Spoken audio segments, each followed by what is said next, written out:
It's Christmas Eve, Sunday night. It's Topical starts right now.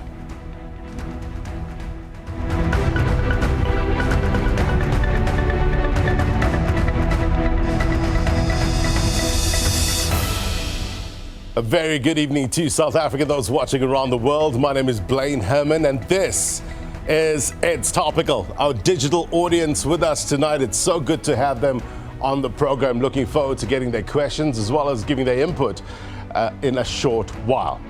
It's the most wonderful time of the year, for some anyway, right? Christmas Eve, a chance to give light and love to those who need it the most. I know, for many, Christmas is a tradition time, right? But it also is a time to reflect on the important things, a chance to put life into perspective. Is it all doom and gloom, or are there Christmas lights and a mistletoe waiting for us at the end of the dark tunnel? Which leads us to the question of the week. And we're asking you, amidst these trying times, are there reasons to celebrate this festive season? Let us know at It's Topical SABC. Let's walk and talk, get you some context as always. Big questions, right? And this Christmas period, some feel it as a time of year when darkness opens up to the possibility of light. To what extent is it seen as a time of renewal? Let us know at It's Topical SABC. Perspective coming up.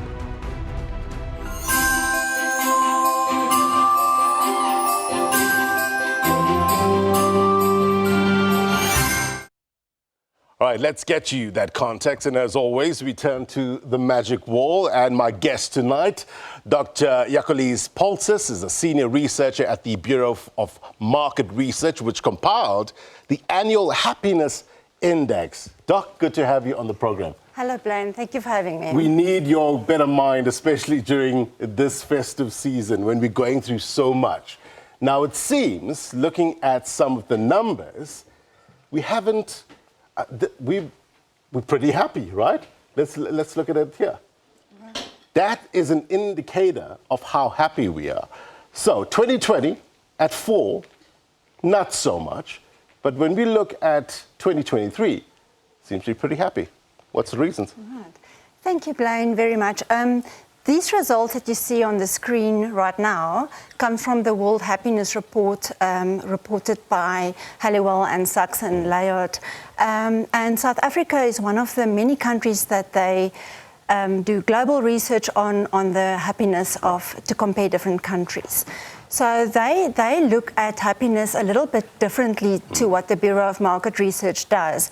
So they take into account the GDP of a country, the crime levels, safety, whether there's the media coverage, whether citizens feel free to speak up. Right. So what we do see here is that there's definitely been an increase globally. Right. There is a global focus on happiness. And we become very excited when we do see figures like this, because even a slight change in the figure is a massive difference given the very large population sizes. But it's all relative, isn't it? I mean, because somebody is screaming at their TV sets now and saying, I mean, given all the issues that we're going through in terms of the energy crisis in South Africa, unemployment, how can you say we're happy? It's all relative. It is relative.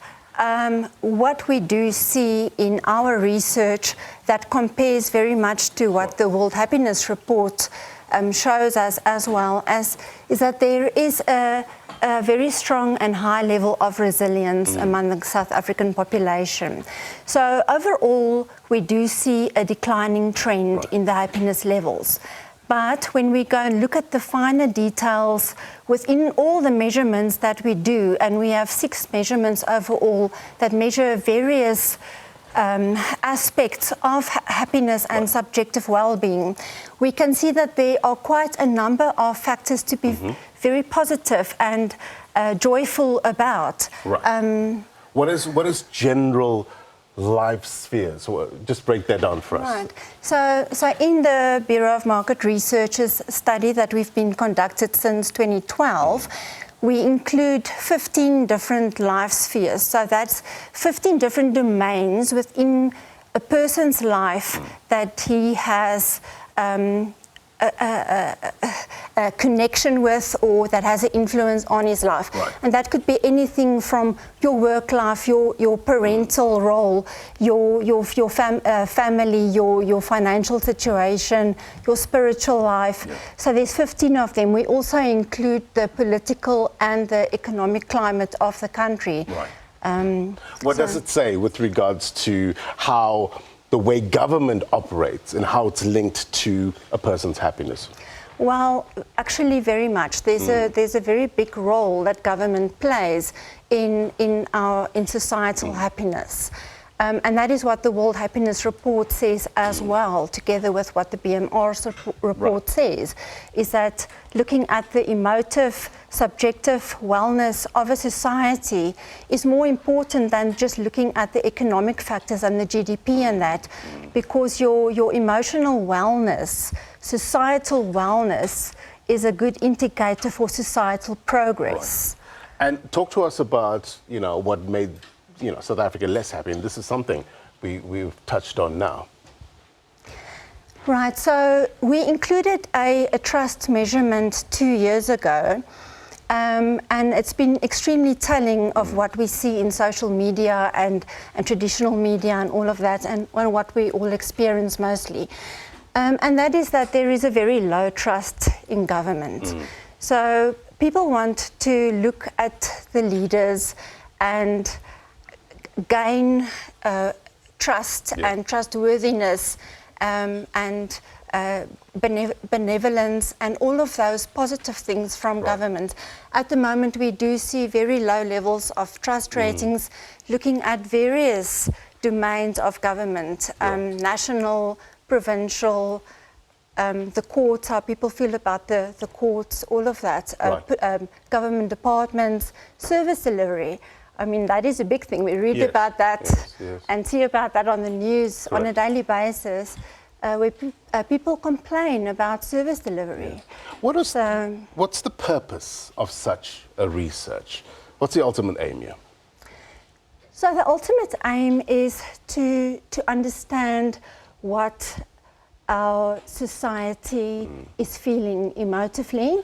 It is a good indicator of our social progress, and that we can report that to business, to government, even on consumer level. How do companies connect with their consumers? Right. So we look at it from all those aspects, even in an employment scenario. Right. How satisfied are people in their place of work? That's all social connections that have a very big role to play and have a very big impact on our emotional well-being. So we're going to delve deeper into the various aspects. It's important. Context is very important in terms of helping us shape the strategy of getting to that better place that we want to. Docs, thank you very much indeed for your time. You will stay with us. You're going to be part of our discussions. We'll talk further with regards to this. Context, as I always say, important. We will discuss this further. The good doctor will stay with us for the discussions coming up. A plus, definitely, for the audience. All right, our regular word on the street feature. And we took to the various streets of Johannesburg to seek diverse insights and perspectives on this topic. And this is what people had to say. Watch. Christmas is about coming to the end of a cycle, evaluating what you did, evaluating what you couldn't do, says thank you for the things that you achieve, have plans for the next year. So it means a lot of things. The finishing of a cycle and beginning of something else. It's time to reflect and to be with family. I think this is the time where we have more time to really share different times and good moments.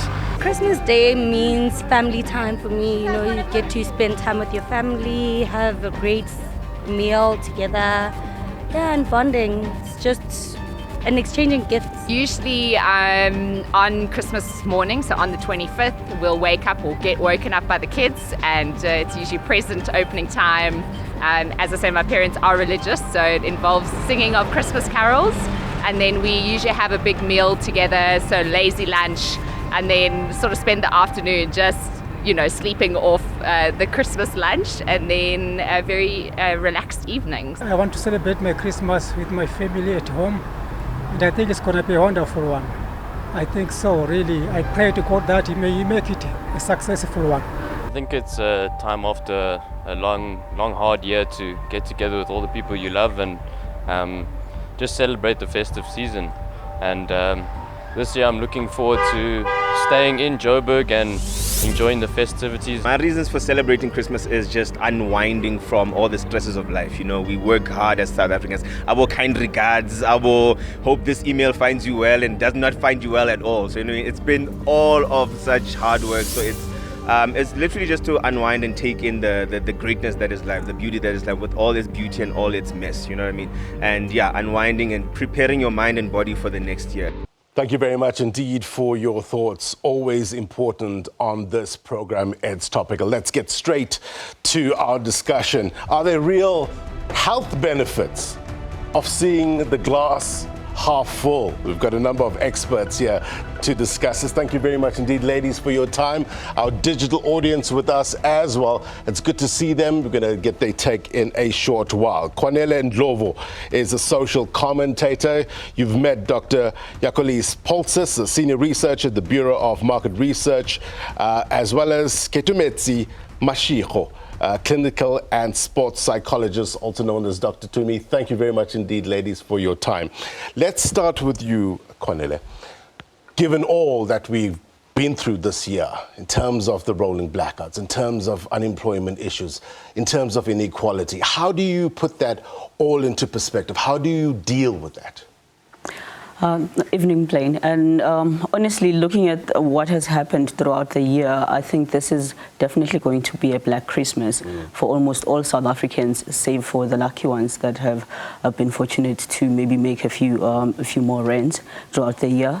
And especially now, if you consider the levels of poverty and unemployment in the country and the expectations that come with the festive season and the celebration of the day of Christmas in particular, a lot of people will not be affording to have a festive mood because especially if you are poor, there's that expectation that towards the end of the year, at least you would have saved up for Christmas Day. And I don't think that would have been possible this year, especially because there's so much that has gone on. And we were looking at the happiness index, and we'll pop it up on the screen to remind the viewers in a short while. It seems that 2023, we've been the happiest since 2020. And you say that doesn't necessarily reflect the realities on the ground. From my experience, and I'm part of ordinary society, it definitely does not. I'm not sure what the index would reflect in essence, but it does not reflect our pockets and does not reflect our financial status. And the Christmas tradition in its entirety is based on spending and excessive consumption and also how much you can afford. If there's ever been a measure of just how much money you have, it is definitely always at the end of the year on Christmas Day. Dr. Poalses, put that into perspective, and stemming from what we were speaking about earlier on. And you would assume that economic equality would lead to ultimate happiness, right? But there are other factors in terms of what's at play here. Just break that down for us. There's many factors that have an influence on people's subjective well-being and happiness levels, Blaine. Your mood, your attitude, your outlook towards life, of course, your financial situation, that's one of the many factors. But one thing that we have learned from our research is that social connections is just as important. And we also conduct other research on financial literacy and the household financial wellness. And what we see there as well is that very often that your poorer households actually have a better sense of being able to stretch their rand because they know how to get through the month. And social connections are just so important that I believe not although money, of course, is very important because everything costs money. Yeah. And of course, yes, we want to be able to give a gift to our loved ones on Christmas Day. It's not the only thing that contributes to subjective well-being. Right. Dr. Tumi, maybe you can pick up on that in terms of the importance of having this close relationship. I mean, it talks to the issue of, look, we all in this together, let's find a way out of this, right? How important is having those relationships in times of trouble? In times of trouble, definitely one needs, the support, social support. It does not necessarily have to be blood. Yeah. Right? Family, immediate family. It can just be people around you, genuine people, authentic people supporting you, right? But in this time also, you see also the dynamics at play whereby people's families are not what they put out, on social media or the facade they have about family. So this time also forces people to actually deal with the reality of what they consider family, or the reality of what family is for them. Yes. What if you don't have that significant other or a close unit to help you through these times? If somebody is watching us all alone thinking, man, Blaine, things are tough. How do I process all what's happening externally in order to forge ahead? With psychological issues, the very important thing is that one needs to seek the help for themselves, and they need to do the work to deal with whatever it is that they need to deal with, and also social media. In the era of social media, people put out there, what family should be, or they sell this idea of what family should be. And if you're functioning from a place of lack, where you feel like you're missing out on this thing. But, at the same time, remembering that, social media is not an actual place, right? It's not a reflection of what family actually is. But I think the only recommendation is that people need to do the work for themselves to deal with whatever it is that they need to deal, that is their reality, whatever it is they need to deal with. Sometimes we need to deal with loss. For example, this time reminds you if you've lost someone and you haven't dealt with it the whole year, when you go home or when you're supposed to go home or be with family, then this is a trigger, or could be a trigger, a moment in time where you need to actually, start dealing with the reality of the loss. But there is help out there. There is free clinics. There is also, the private clinics as well, the private sector offering psychological support for people who are in need. The operative phrase is to deal with it, right? Definitely. Don't just let it definitely carry on and I guess fester into something that it might not originally have been, right? Definitely. Let's take it to our digital audience. Kustas, let's hear your thoughts on reasons to celebrate. Look, no doubt, my brother, we're not oblivious to the hardships that we are all going through currently. But how do you place optimism at a time when there's so much trouble around the world? Yeah, no, good evening, Blaine, and thank you for inviting us. Look, it's very difficult to be optimistic under these current economic conditions in the country. I tend to agree with Kwanele there when she says that, when our pockets are so dry, it's difficult to be optimistic. But here's the thing. South Africa is a great country. It's got great people. In times such as this, which is a festive season, it's time to spend with family. That we have not seen maybe for months because we work from far away from the places where we call them home. So we are optimistic in a sense that we're going to be seeing them in December. We're optimistic to say that we're spending time with them now before the new year also begins. At the same time, we are very much aware of the difficult conditions, whether it is load shedding that continues or whether it's just the crime that is still out of control. These things have not been resolved. But it doesn't take away our optimism and the love that we love this country. It is our home, and we are still willing to sort of stand up and fight for it. So being December, being Christmas right now, we just want to enjoy this time with our families and before we take up to the next year again. But it's very, very, very difficult. I'd like to leave it there. Right. Kustas, thank you very much indeed. Let's hear from Valentia with regards to how do you process the negativity that stems from, look, daily news. You've watched news bulletins all the time. You've seen the trouble that's going around the world, not only here in South Africa, but around the world. How do you process that as an individual, as a community?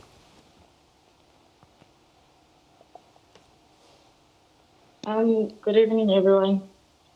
It's actually difficult to live nowadays. I'm a student at UJ. It's actually affecting the process we have as students this side because of the load shedding that is happening in this country. As much as we are aware there's power cuts and everything, but it's affecting our progress as students. And now when we are thinking about going back at home, it's not something that we are actually happy about to go home knowing that you are going to the people that are really struggling when it comes to power cuts, when it comes to finances. Because in the rural areas where we're actually coming from, the people, they most of them, they depend on how us who are coming from the better family. Yeah. So Valencia, thank you very much indeed for your thoughts. Let's take Professor Kevin Naidu. Thank you so much. I think, as a nation, we face many challenges, or should I say we face many disparities. But considering, we as a resilient people, we always find ways of celebrating one another. Not long ago, we picked up the World Cup in rugby, and that was such a jubilant time for South Africans. And I think that is something that will not be forgotten. And even as much as we face many financial difficulties, the loss of job, unemployment on high, but I do believe that in this time when family and friends come together, they are able to come together to celebrate not just the festive season, but one another. And therefore, I think it is important for us to have hope. And we also need to understand that we are able to continue doing things that will bring people together in a sense of enjoying one another. Even when we face challenges, we are able to shine the most. So I think we should not just see it as a glooming time with economic issues, but I think people are able to share with one another and come together and celebrate this time. Yeah. Salient advice. Kwanele, we've seen a number of service delivery protests over the years, and we're bound to be getting into an election year, right? The assumption is that you're going to see a little bit more with regards to people frustrated and want to voice their concerns ahead of an election. How do people manage that distrust in terms of authorities? I think maybe with the index that you and the good doctor were discussing about happiness might be inspired by that exactly, that people are perhaps happy that there will come a time where they are able to vote and maybe see a change in the way that the government operates, and also in service delivery see a change and also effect a change themselves. So I'm not sure if the good doctor will elaborate on that, on what exactly would be making people happy according to the research. But yes. We'll come back to that. We need to take a quick break. We're asking our viewers, in the midst, of the troubling times that the world is facing, is there reason to celebrate? You can let us know at It's Topical SABC. Quick break. More discussion next.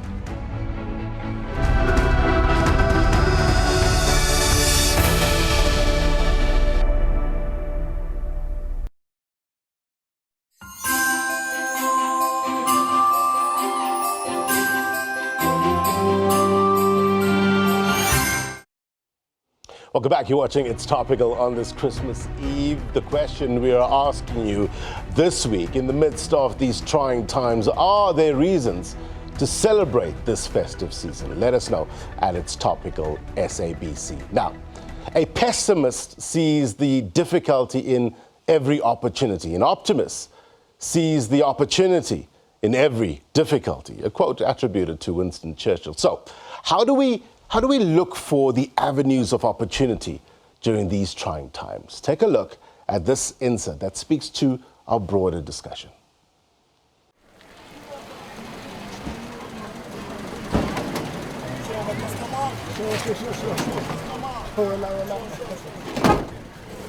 My name is Loiso Toia, the chairperson of TCF and the community leader of Diepsloot. The community that is facing challenges, including the issue of crime. Recently, this year, as a community of Diepsloot, we were having challenges of people that were killing left, right, were being killed left, right, and center. We even did a protest against crime. But here in Diepsloot, we are facing a situation whereby if it is load shedding, we talk about 1 or 2 days. So really, our government, we feel like they have neglected us. They have left us in this area. This is area where we are now. This is a reception area where people were taken from Alex, and they were told back then that they are here temporary. But for more than 25 years, they've been here. Services in this area is a dream. So really, we are in a community that has been neglected.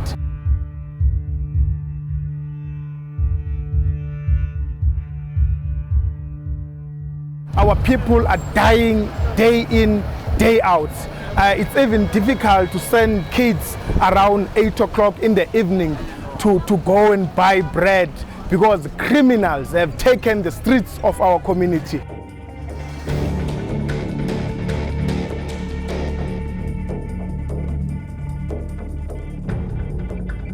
As you can see, this is the road. This is a tar road. But you look at it, it is not a tar road. The issue of high rate of unemployment, you can see young people, old people are just hanging around the corners because they've got nothing to do. There are no jobs in South Africa. The young people are unemployed, old people are unemployed. This is the situation that my community is facing. As community leader, we've received calls now and again to say, can you assist us in terms of getting jobs so that people can survive. This is really a dire situation that we're facing in my community. High rate of unemployment, young, talented boys and girls sitting in street corners. Others are smoking, they've handled themselves into issue of drugs. So we really, it's bad.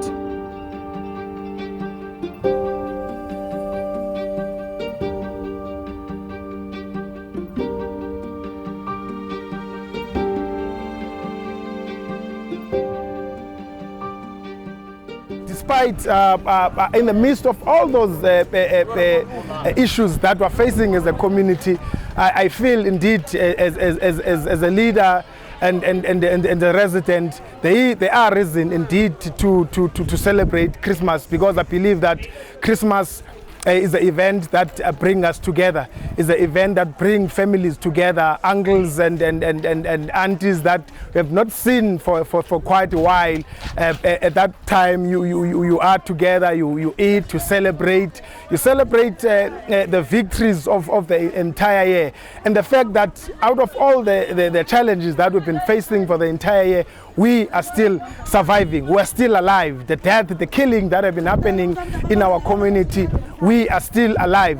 So indeed, I believe that we do have reasons to celebrate Christmas. It is a day as a Christian that my Savior, the Lord and Jesus Christ was born. So I have many reasons to celebrate Christmas as a leader and a resident of Diepsloot, despite all our challenges that we're facing in this community.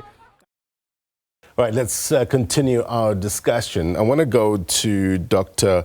Poalses with regards to the happiness index and the study and some of the information it revealed. Look, the World Happiness Index shows us an improvement in terms of 2023, but it's still a long way, I guess, from the #1 position. To Kwanele's point, put into context, in South African context, what happiness means to us. Happiness is actually a very broad concept, Blaine. If we look at it cognitively and emotively, there's so many factors that have an influence on our happiness levels. So at the Bureau of Market Research, when we measure happiness levels that we've been doing since 2012, we have a mood monitor, which is also attitudinal monitor, to look at your outlook on life. We look at your connections with your 15 different life spheres. We look at your general coping ability. We have another measure, locus of control, that looks at to which degree do you feel that you have control over what is happening in your life, or to which degree do you feel that things are happening in your life to you outside of your control, which is an external locus of control. So there's so many things, and the trust issue that was mentioned just now as well is a very, very big factor in South Africa that you touched on just now. Because it's basically 4 criteria when we look at placing our trust in someone or in a different institution. And that is basically consistency, compassion, communication, and competency. So it's basically 4 C's that we look at measuring trust. And if you speak about a person or an institution or government or your employer or whoever it may be, it's the same principles that apply when we measure trust. Right. Did your research point to the fact that, or are we a nation that is comfortable with being negative? Does it point to that era? You know what, there's been definitely since 2012 a very steady decline in the happiness levels that we've been measuring. And come COVID, it was a very steep decline. I think COVID had a very big emotive, disruptive effect on many, many people's lives, and some people are still trying to recover from that, whether it be mental health, physical health, financially, whatever the case may be. And our figures still do not show that we have recovered to pre-COVID levels of happiness. But coming back to your question, Blaine, the South African population, as the professor on your panel mentioned as well, we are a very resilient nation, and there's many factors that make us very tenacious. And yes, we do experience setbacks. It's human nature to sometimes fall flat on your face. But like that saying goes, it's how you get up and what you do with it. And there's different ways in which an individual can build his tenacity and become more resilient. And it starts with small steps, because we tend to look at everything as this big mountain and we dread having to cross this big mountain. But if we can break it down into little goals, smaller steps, and just celebrate the small victories. And when you look back, eventually, you've celebrated many victories. Correct. And there's always reason to celebrate, isn't it? If you look deep enough or hard enough. Dr. Tumi, I mean, let's break it down further in terms of the issue of pessimism. From a psychological point of view and how we deal with it as a nation, do you find that many of us are pessimistic because some of us don't want our hearts broken, you know, when the best case scenario doesn't come to pass? Is that part of the psychology? It becomes difficult where you're exposed to so many traumas or so many incidences where things don't go your way. And the brain or the mind, generally, if negative things happen, they tend to have more energy, negative things. And you tend to believe that, 99% of the time I'm exposed to negative things and 1% is positive.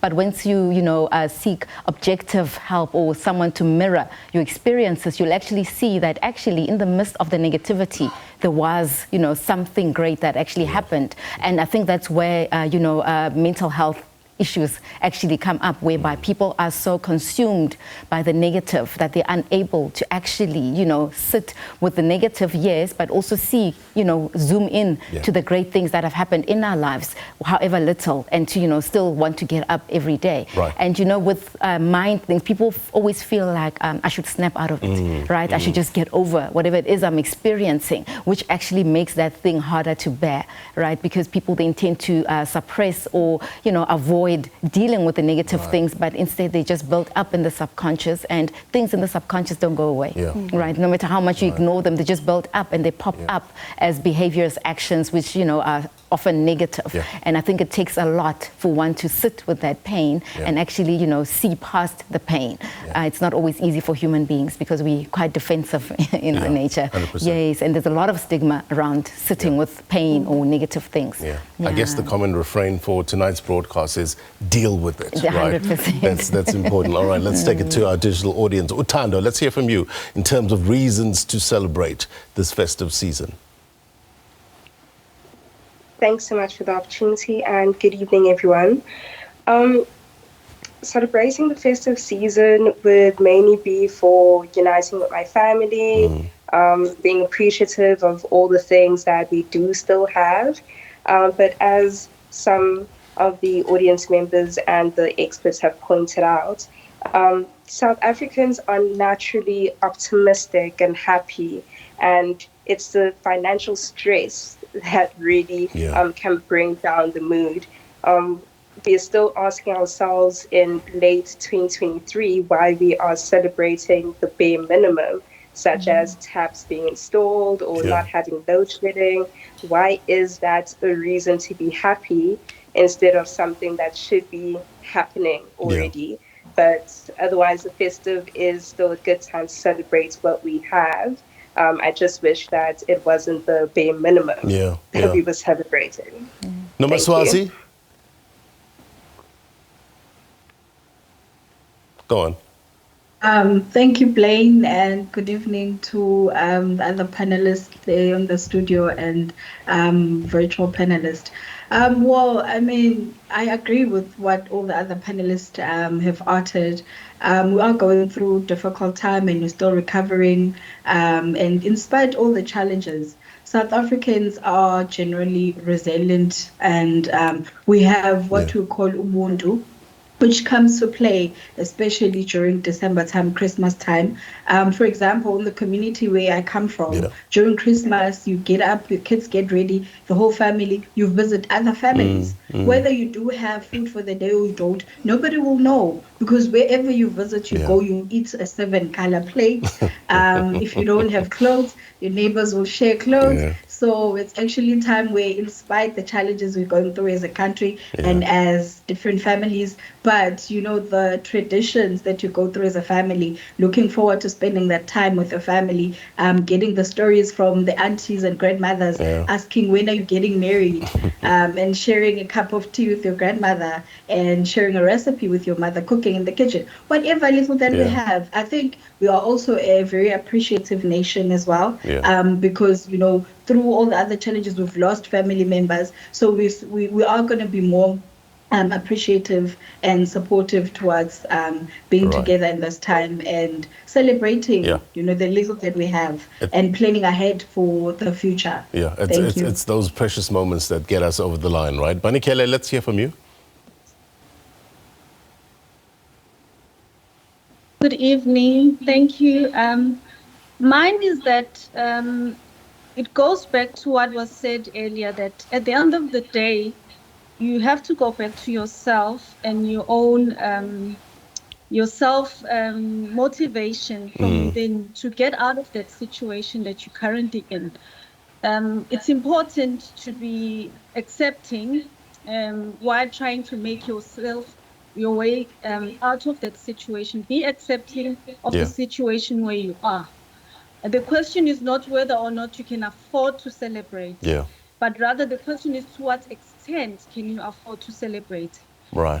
By affording, meaning financially, your financial wellness, can you afford financially, or can you afford emotionally at the moment, looking back at your current experiences that you've just enjoyed, and accept that this is where I am at the moment, and I have to accept that this is my current position, and in future it might not be that.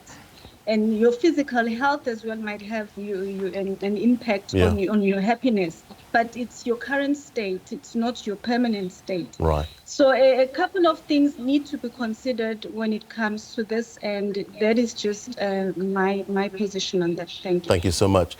Mqondiso, let's hear from you. Agree, disagree? I agree with everyone. Good evening, by the way. I think it is about perspective, really. How you choose to see this festive season. Yes, there are a lot of things that we do not have. Yes, there are a lot of things that are lacking. But it is a time to celebrate. It is a time to come together as a family, to pray, to bless ourselves for the next year, to thank God for the year that we've had. And I think if there's anything COVID taught us is that things can change in an instant. And so when we're here, let's celebrate where we are. Yeah. And God will provide. All right. Kwanele, let's hear from you, and then we'll take Emmanuel. Okay, thank you. Good evening. Thank you for having me. I will disagree. It is other than I do agree with it. Reason B, each and every year, we know that sometimes we have some other things that they are difficult. We have difficult lives, especially on the economic of South Africa, basically on unemployment, load shedding, how it's affecting. So it's very important for us to enjoy and have happiness, regardless of how it was. For example, there's some achievement. There's achievement that we achieved, which we must celebrate for that. We get together as a family, regardless of financial. And other thing is very important, even on a budgeting. When you budget whatever you are starting, at least in the beginning of the year, January, you know that some days there will be a time where you have to celebrate and find out in the family. And even you can check the community at the rural area. Sometimes they have some social where they came together. They save from January until the end of December. This time you can't see there's a people who are not having anything. Everyone is happy. Even the government, they support this thing of social development, especially at the rural areas where they hold some free events. So people, even though they can't afford to go to some events they don't afford, they can even access there. Even someone there find out or other one they are sick, they have some difficult, but when something is on their community, they can enjoy and forget about how the year was. Thank you. Thank you so much. Emmanuel, let's hear from you. If you can unmute. Good evening. There we go. Firstly, I would like to apologize about my camera. It's not that clear as everyone can see. However, South Africans, we are known as strong people who are able to persevere through every difficulties and be able to find happiness out of that difficulties. We have experienced load shedding. We have experienced unemployment. However, we still find ways to celebrate. But when it comes to Christmas, I will agree with the first speaker when she says it's a black Christmas. Because if you go to the rural areas, I'm at the rural area as we speak, you will find the family, the whole family, uncles, aunts, everybody's unemployed. How do they find the reason to celebrate? How do they find the reason to cherish with others? I do accept the issue of the spirit of Ubuntu. But as the head of the family, how do you look at your kids with no clothes, with no everything to celebrate? So I don't want to be political about Christmas, but then certain families are going through a lot. And I do propose that as we are going to Christmas, when we go around celebrating with whoever we are celebrating, let us share ideas, let us share wisdom. How are we going to persevere going forward? How are we going to survive as the country? Christmas brings people together. Let it bring ideas together so that we can work together, bring this country to a change. Thanks. It talks to our conversation about this close relationships and trying to build off each other, isn't it, Kwanele? Yes, definitely, and I think that's what Dr. Tumi touched on earlier. And actually, having listened to our audience on our digital plane, it's unfortunate that we do not have more time, because it would have been important also to unpack the current structure of how Christmas has been made into a tradition of commercial spending instead of the core objective of it, which is gifting and looking in and planning and celebration and being with family, as Dr. Tumi did touch on earlier. So maybe also the influence of the big corporates is what is weighing on us and making it now a commercial burden to many of us South Africans, especially those who are poor and black. Because it's one of my colleagues said that we have to spend the entire year, and that in itself robs us of a life of enjoying that money throughout the year in our daily lives, because you are looking forward to now spending it on that one day. And that one day only and lasts. the pressure. Yes, and especially for the middle class. You're thinking about you have to buy presents to for every person you visit, right? And then it just depletes you. So it's that financial burden that plays a role as well. Dr. Poalses, with regards to final word to you. Yes, I absolutely agree. I think the corporate role in the Christmas definitely plays a role on how the season weighs down on people, especially people with real struggles and financial struggles. But it's not about the finances, and if people can try and remember that, and it's about the connection, about the family, about the community. And you can do something simple. You don't have to go out and buy a gift. You can pick a flower in nature and give that to someone if gifting is something that is important to you. It doesn't have to be something that you purchase financially. There are other means and ways of showing acknowledgement and appreciation and sharing the love amongst communities, friends and family. I wonder, Dr. Tumi, as we wrap up, are there exercises that one can do in terms of practicing optimistic thinking?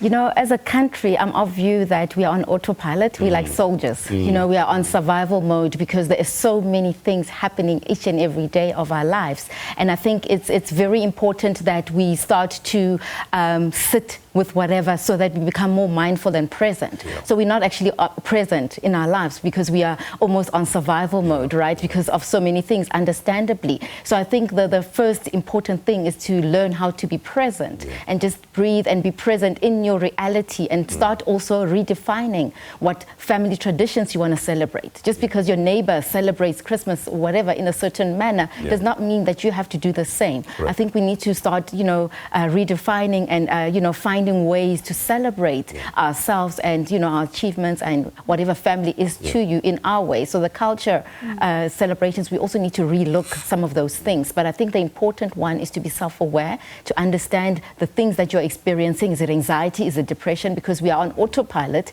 because we are just waiting for a bomb each and every day of our lives, which is not a good state to live in. We need to actually start learning how to breathe and be present in the moment, cry if we must. And of course, there's a lot of frustrations that one of the speakers spoke about. People are going to bed hungry. They wake up, they're still hungry the whole day. So this period just actually exacerbates it because people are in a celebratory mood, right? So I think it's important that really we start looking at the social ills that we're facing and find ways to, assist each other as a nation on how to survive. 100%. Doctors, Kwanele, thank you very much indeed for your time. To our digital audience as well, appreciate it. Instructive, value added, no doubt. Please enjoy Christmas. Merry Christmas to you and your families. Thank you very much indeed. All right, before we go, here's my take. Look, we face many challenges and struggles, right? Some personal, some we share as a collective. And it's so easy to double down on the negative. When there's so much bad news, it's easy to get despondent. The good news, though, is that as long as there is air in your lungs, there's always hope in our pursuit of better. Let the timeless message of Christmas evoke an attitude of gratitude. Let's make a concerted effort to be grateful for what and who we have. If you look hard enough, there are things that's going on in your life that's worth celebrating. Life's too short to dwell in the negative. Yes, the Christmas carols and the gift giving, the parties, will all pass. But my hope for you is that the true meaning of Christmas, that of love, of hope, of joy, stays with you and your family for a long, long time. Merry Christmas, everyone. Until next week, take care. Bye-bye.